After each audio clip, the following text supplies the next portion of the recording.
President Muhammadu Buhari has described the incessant killings being witnessed in different parts of Nigeria as madness. In a press statement by his spokesperson, Garba Shehu, President Buhari condoled with the relatives of those who lost their lives in the course of the several abductions, ambushes and killings playing out across the country.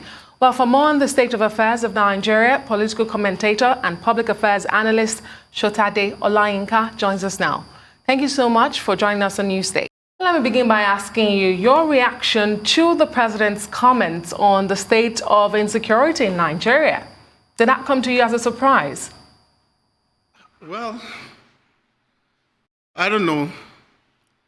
I am caught in between thinking that that's insensitive and thinking that is insufficient.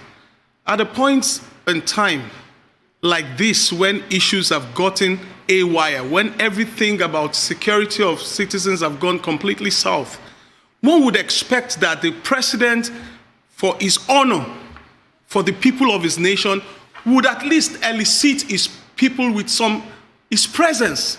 There is a flesh and blood emotional angle to sympathy and empathy.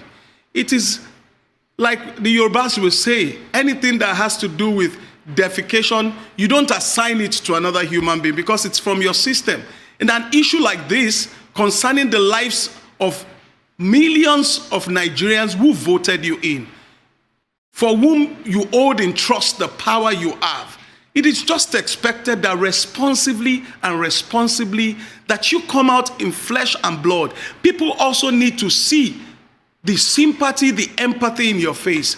So this in-between, go-between, communicating to Nigerians on very delicate and sensitive issues like life, that involves lives through his media aids, it's a pity.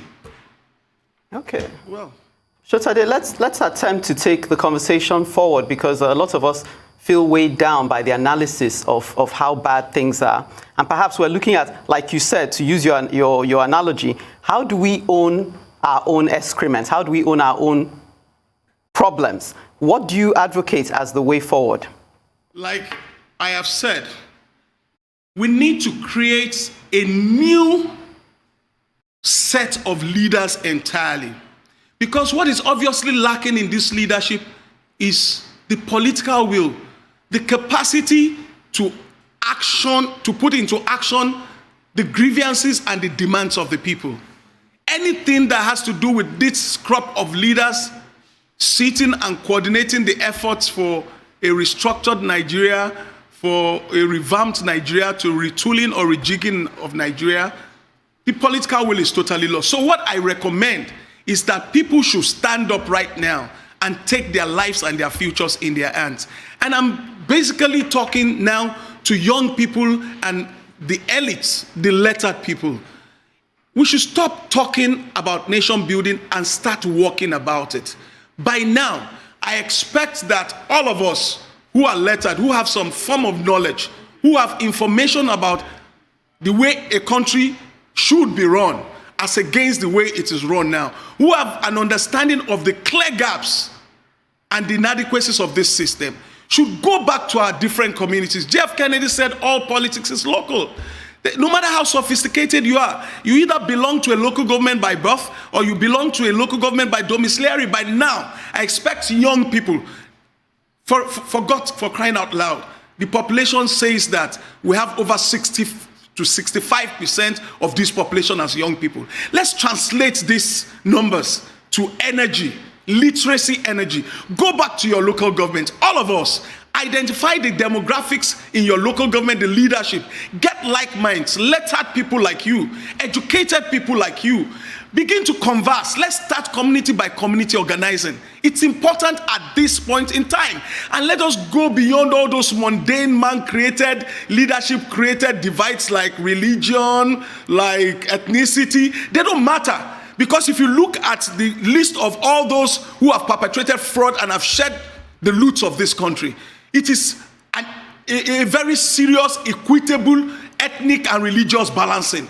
So we should just go beyond those mundane, trivial, man-made distractions by the leadership, go to our communities, identify like minds who still believe in Nigeria, identify like minds who have knowledge, Create an ideology, a focus for the nation you want as against what you want now. Now begin to design a communication strategy that will target every age demographic. For example, between 12 or 16, 17 and 35, 40. See more IT savvy. Create online strategy to reach those ones, like the NSAS people. Now we look at from like 40, 45 down to 72, which is actually and unfortunately the most active electoral and political age in Nigeria. Is offline. Let's create communication strategies that can geo-target these people. Now create materials in our local dialects. Let's start explaining to the people at the grassroots in the language they understand the problem we are right now. And make them realize that, look, this thing is never going to go until you understand the consequence of one wrong voting decision. Because that's your single vote, and I'm talking about political literacy now. That's your single vote, if used wrongly, is going to give you another 4 years of your inaccess or lack of access to education, to social infrastructure, to the future you want for your children, to good public health care, to every gains, socioeconomic gains of leadership and gains of democracy that is supposed to be delivered by service to the people. Now let's begin to coordinate ourselves, hold town hall meetings, begin to reach all the demographics we have. There are religious groups in this country, there are socioeconomic groups in this country, there are professional groups in this country, there are gender-based groups in this country, there are youth-based group in this country. And the beauty is that all these demographically have been stratified along the lines of what our existing national structures are. We have all these groups at the national, at the regional, at the state, at the local government, and at the community level. Let's engage all these energies. Well, it sounds so simple, but thank you. Thank you. Changing this crop of leaders. Thank you so much, Mr. Sotade, for sharing your perspective on the issue with us here on Newsday.